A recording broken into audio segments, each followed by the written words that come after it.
Once you kind of understand this concept that there's a direct relationship between, what's in the box, what's in your mind, and what's going on in your life, the natural question is, what do I do about it? Well, fortunately, I've developed a very simple process to help you analyze what's in the box and to change the things that you might need to change. The process is called The Upside of Fear. It's actually the title of my first book. And fear is an acronym for focus, emotional commitment, action, and responsibility. The first step is to get focused. You got to figure out, what do I really want? What do I want with my money? What do I want with my relationships? What do I want with my mental, spiritual, or physical health? You got to get really clear. One of my favorite books is Think and Grow Rich, written by Napoleon Hill. And in that book, 100 years ago, Napoleon Hill outlines the 17 characteristics of really successful people. And the very first characteristic is what he called a definite purpose. You got to have a specific purpose. You got to have focus. You got to know exactly what you want out of your relationships, out of your finances, out of every area of your life.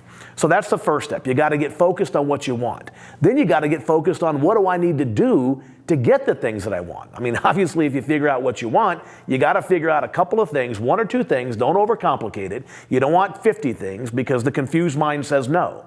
You got to identify just one or two things that, if you do on a consistent basis, will give you the things that you want.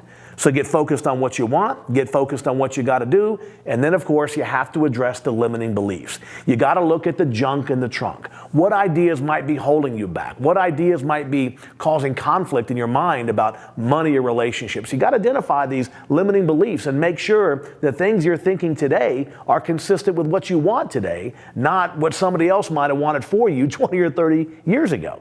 So that's the focus step. Then we got to get deeply emotionally connected to the things we want and the things we need to do to get those things. Again, Napoleon Hill, the second characteristic he identified was what he called a burning desire. You have to have a burning desire to achieve your definite purpose. Well, you got to have a powerful emotional commitment to reach the things that you're now focused on.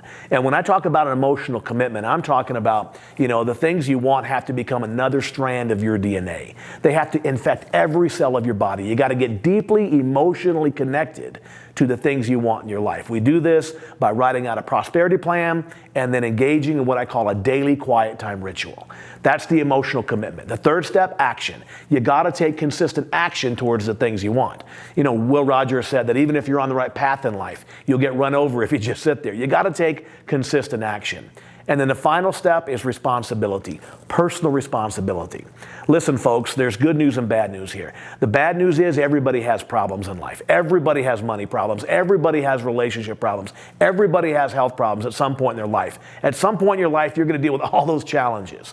But the reality is, and the really good news is that your results in life are not a reflection of your problems.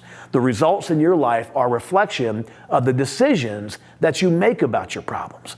And whose responsibility is that? It's your responsibility, personal responsibility to make better decisions when you face challenges. And where do the decisions come from? They come from your box. That's why you got to know what's in there. And it's got to be something you put in there this morning, not something somebody else put in there 30 years ago.